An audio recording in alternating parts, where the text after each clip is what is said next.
have you got any advice for how to get my books to sell? My sales are pathetic. Do you hear that often from clients, from people that you're working with? Well, it depends on who published their book, of course.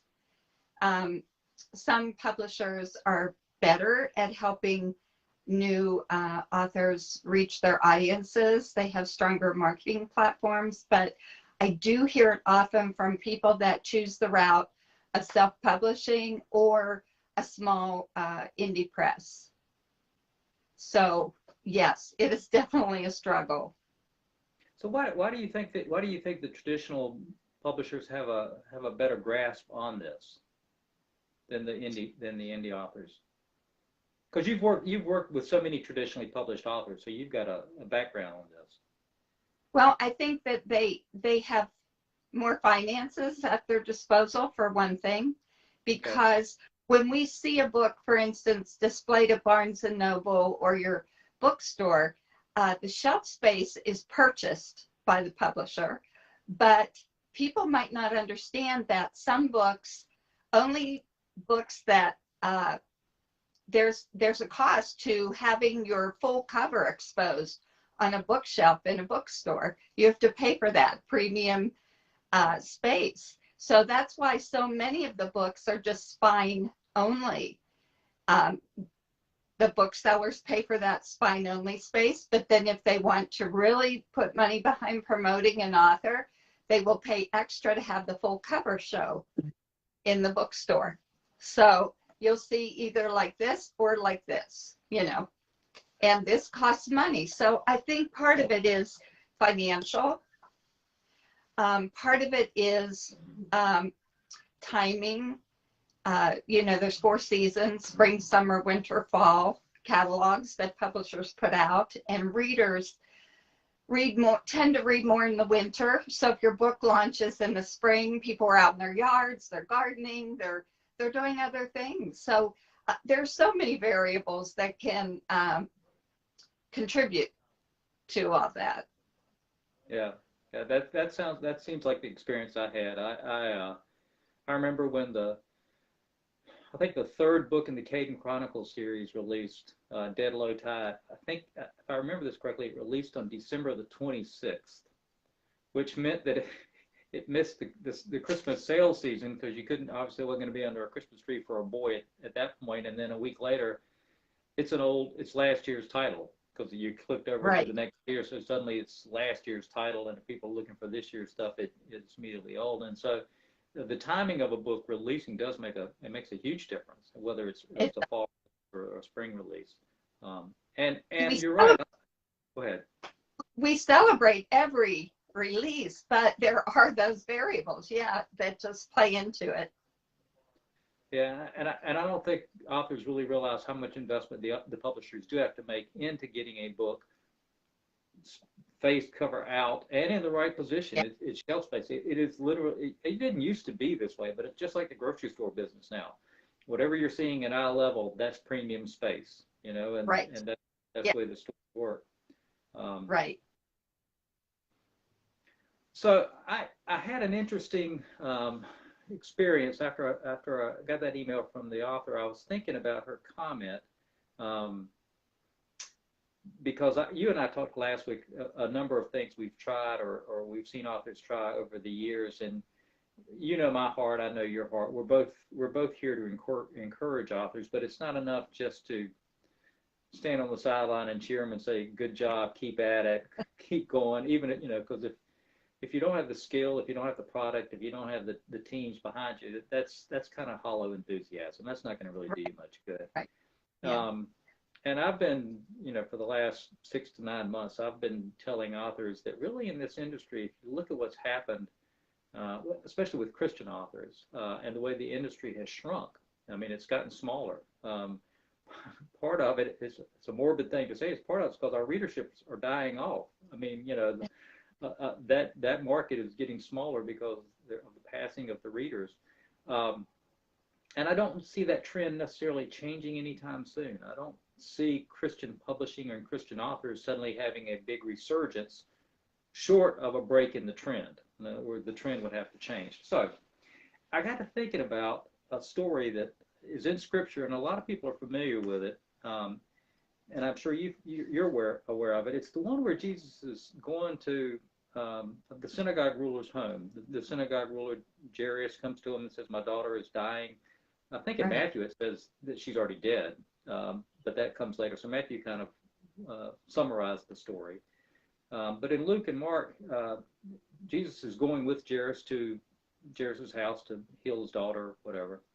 And the woman with the issue of blood stops him. So if it's okay, can I just read a little bit of that Oh, passage? Yeah, because yeah. this is what kind of jumped out to me. A large crowd was following Jesus, pressing around him. I think in Luke it said that he was basically being crushed. It was almost like a fab event, Jesus is here. And there was a woman who'd been subject to bleeding for 12 years. And she had, so 12 years, and there's almost a parallel to that because the little girl that he heals is 12 as well. So I don't know if there's any symbolism in that or not, but it's 12. It struck me, Diana, because I've been doing this business for 12 years. You and I started about 2010, and here it is 2022. It's like 12 years of going through this. So it really kind of resonated with me. And it says, the woman had suffered a great deal under the care of many doctors. And that just jumped out at me, and I thought, if I had to go back and think about how many things I've tried over the past 12 years to market books, sell books, not just my own books, but the Lighthouse books and LPC books, all that. She had spent all she had, and this is the one that really got me. And instead of getting better, she grew worse. And I just want to pause for a minute because I was sitting there thinking, how many authors feel that way now? They spent everything they had. They invested their advance. They went out and borrowed money. They could convince their spouse, give me a little bit more for Amazon ad money, Facebook ads, this next promotion. I mean, I remember when the Caden Chronicles series launched, I know I spent like $2,000 in promotion fees, PR firms and everything else, trying to get the book, out there and get it in front of everybody. But at the end of this, it's kind of neat. She comes up behind him and she thinks to herself, if I just touch his clothes, I'll be healed. And as soon as she touched, she felt that she was freed from her suffering. And so, I mean, I'm just going to pause here because what struck me was, I thought to myself, how many times have I asked for help from Jesus, from God, prayed, asked for blessings, but I never really touched him. The touching part is the thing that kind of jumped out at me. He's there, he's in the crowd, he's as close as you and I are to each other in the screen right now, that close, but it was that touching of just his garment that was enough to release the power. And it was almost like my spirit convicted me. It's like, are you out of touch with me? Maybe that's your problem, Eddie. Maybe you're spending an awful lot of time learning about me, studying about me, doing everything else, but you haven't touched me. You're not in touch with me. And I just kind of wanted to get your perspective on that from an agenting standpoint, because I know you pray for your authors, you pray for your writers, and I kind of wanted to get your perspective on that. If you think there's any value to that story that authors can learn from. Oh, yes, absolutely. Recently, I've worked with a published author, Matt Tommy, and he works with artists, painting mediums, sculpture, and different ways. And the thing I love about working with him is he talks to every creative artist and said, first, start soaking in the presence of God, because if you don't have his presence all over you, whatever you create is not going to have the effect and reach the people it's meant to reach unless you've spent time soaking in his presence and you're actually creating what he wants you to create, what he's gifted and put inside of you to create. It's such a intimate relationship, and I think that the success that we all desire that I want for you and all of my clients, and even for myself, it's it has to spring from that intimate relationship with God. It's that touch that you're talking about. And I've seen years of my life where I've been walking in that intimate relationship and the fruit of it, and times when I've just gotten busy and just, treading water and keeping your neck above, going under. And there is a difference. There's a difference in how God multiplies and what he can do with what we give him. So, yeah, he's always pulling me back and saying, don't get ahead of me here. Come on back. Come on back. I'm waiting to spend time with you.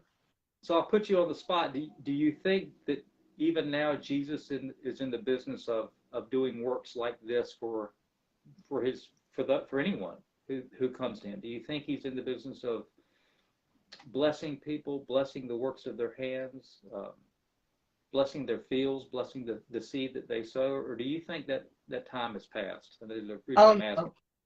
Yeah, no, it has not passed. This is still, when we come into relationship with Christ, we're put in intimate relationship. And that's what makes him a God like no others, that intimate relationship that's possible with him.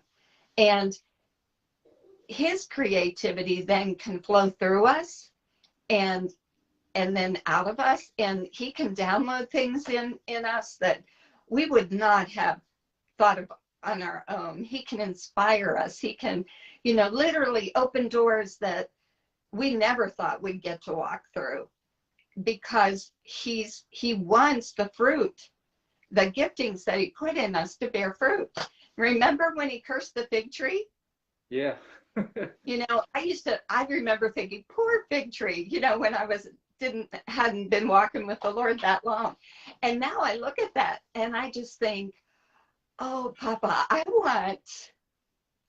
want what you put in me to come to maturity and be fruit for other people to eat, and life to other people. Let the words of my mouth and everything that I'm doing speak life into people.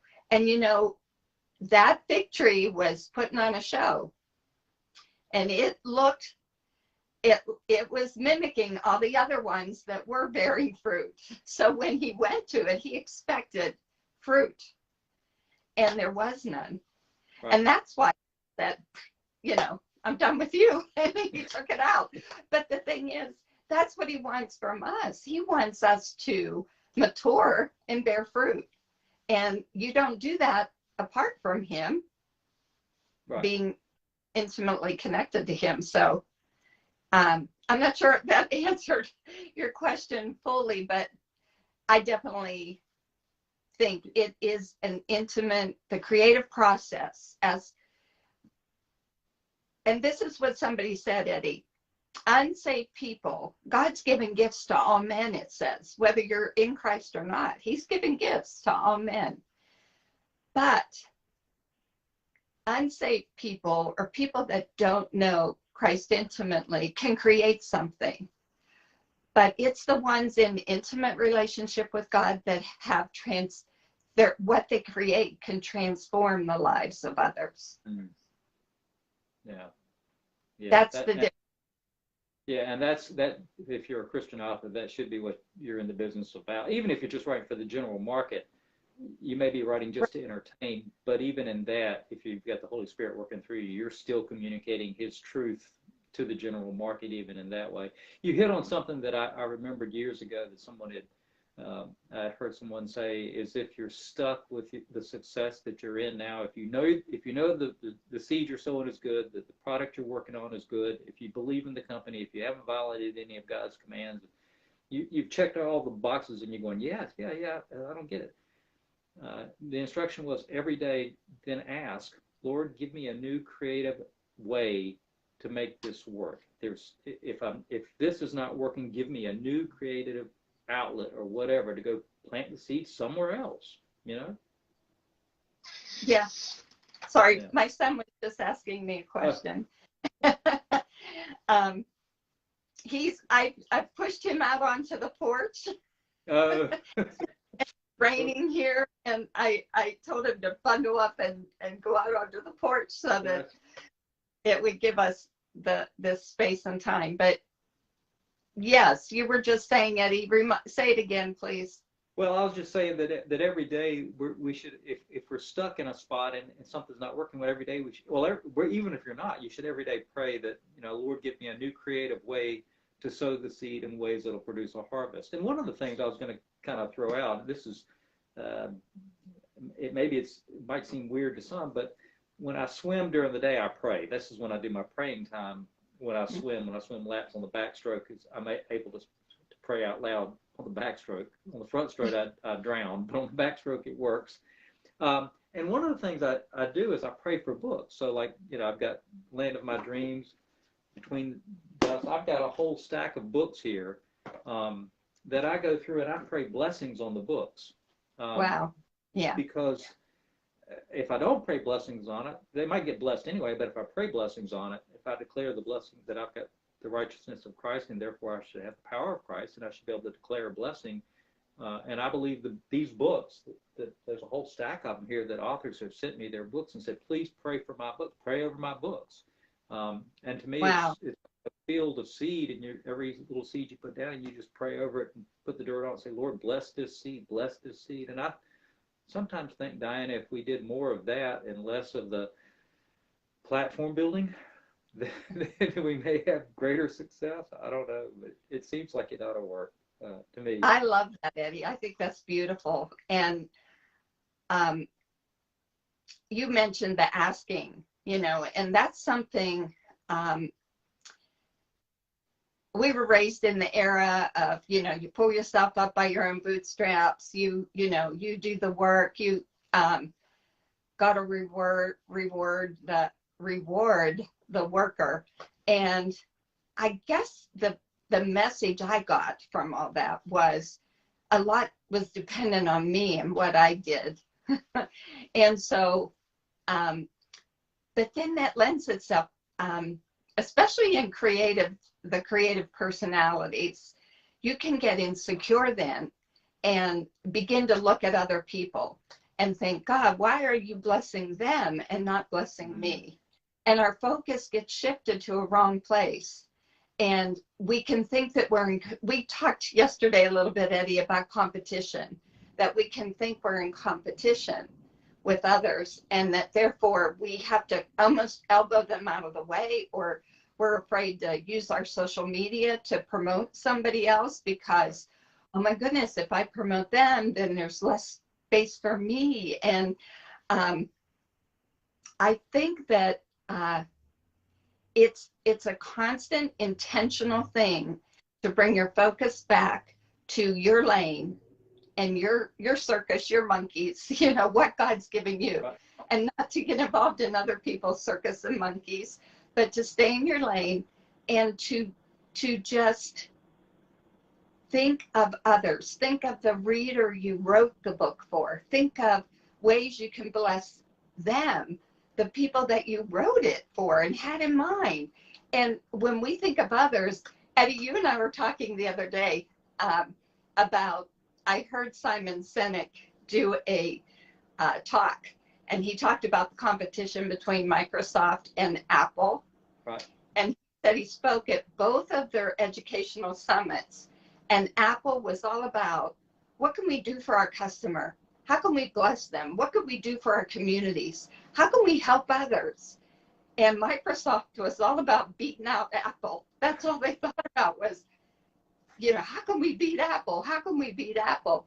And he said the employees that worked for Apple were way happier because the community was outward thinking. And Microsoft was all in the fight. We got to beat them out. We got to this. But you and I know there's space for all these books. There's space for every voice.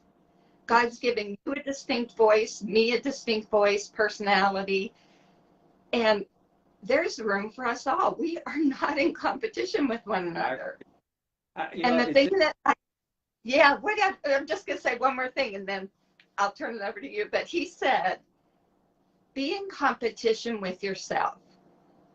He said, the book you wrote last year, make sure the book you're writing this year is better. It's better. He said, when you're in competition with yourself, it's healthy. There's joy in what you're doing.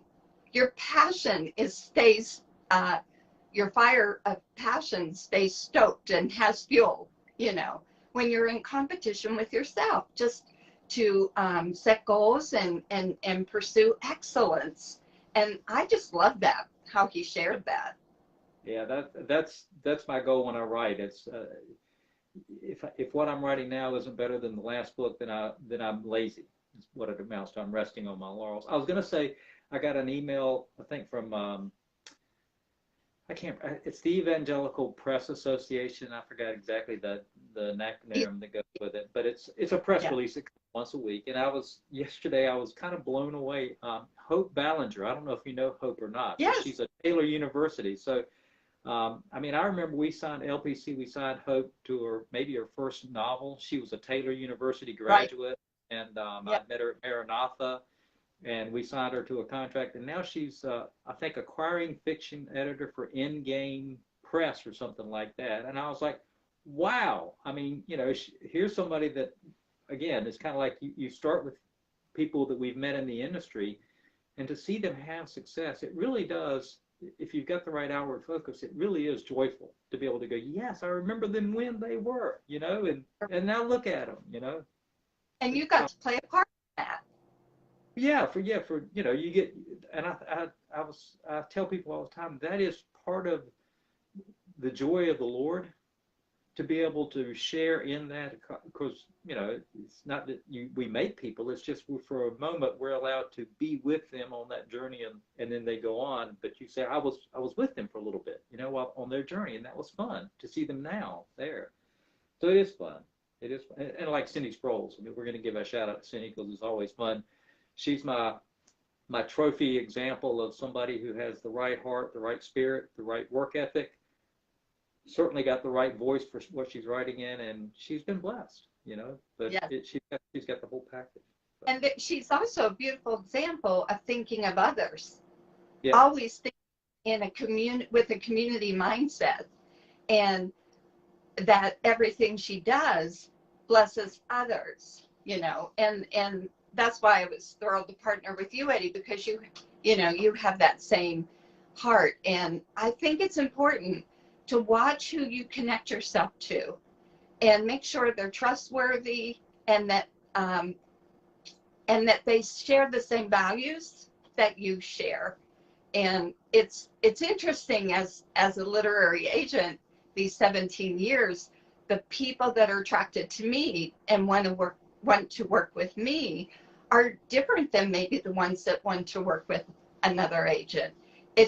I encourage anybody listening that's looking for an agent to make sure that you're a good fit for somebody. Don't just choose the business side. You definitely need that. They have to know the business. But what I mean is, make sure it's a fit for you, so that in the long game, you're going to continue to be able to work together. You're going to feel heard. You're going to feel cared for. And it's just important to find that fit, yeah. and to not apologize if someone isn't a fit, but just to be kind and loving in all of your, in your business interactions. But yeah, to kind of tie that up, then I'm going to read this. I'm going to read the last part of this verse, because this is the part that really spoke to me at the very end. After the woman touched the cloak and all that, because it comes back to what you had just said about getting connected with people that are the right fit, that are going to pour into you and you pour into them. It's the back and forth. So verse 30 of Mark 5 says, at once Jesus realized that power had gone out from him. By our just touching individuals, we are giving our power to somebody else, and when they touch us, they're giving their power back to us. And I think that's when we talk about platform building and community, to me, that's what that is. It's not a fake thing. It's literally working on behalf of somebody. It's my power going out to you, your power going out to Yeah. me. That's community. That's platform building. And that's what Jesus does. And that's why it's so important to be in connection with him and the community, the community that he Yes. says, be in community, be in community. So I'm like you. If there's any way on today we can encourage authors to reach out to Diana and I or other authors in your writing group, and just let them know that what you're doing and what your success is, and let them know where you need help, because that's the way we grow. That's the way the body's built. Yes. And to ask, like you said, ask. I found when I ask, people come to my aid. They're happy to help. They're happy to bring to me, because not all of us are good at everything. Right. So we excel at something, and then we ask others to come in the gaps where we are not strong. And it's just that beautiful picture of the body of Christ, every joint supplying. Yeah. So, yeah. All right. So here's our challenge to our viewers today. If you've got a prayer request, whether it has to do with a book, your career, or just a request in general, you can find us at writerscoach.us. Our contact information is there. Reach out to Diana and I and let us know what your request is, what we can pray for you for, because this is what you and I do. We are prayer warriors, and we enjoy this. And I'm not going to make light of it. Praying is actually the easiest part of this, because that doesn't take very long, and it just takes faith and belief. It's going out in the field and sowing seeds that's the hard work. So ours is going to be the easy part. So reach out to us and let us know how we can pray for you. Any final comments? Any closing comments, Diana? Just we are here to help. We want to help clear your path. Just don't hesitate to ask, and take that 15 minutes with us that we offer and see where it might lead. We might be able to help you in that 15 minutes gain some ground and move on in your writing journey. So it wouldn't hurt. It wouldn't hurt. That's a good way to say it. It wouldn't hurt. It wouldn't hurt. Thanks, Diana. We'll see everybody next week, same time, 2:00, and stick with us. You. We're gonna get this right. We're gonna get it working well. We're gonna figure this thing out. Yeah. That's right. Have a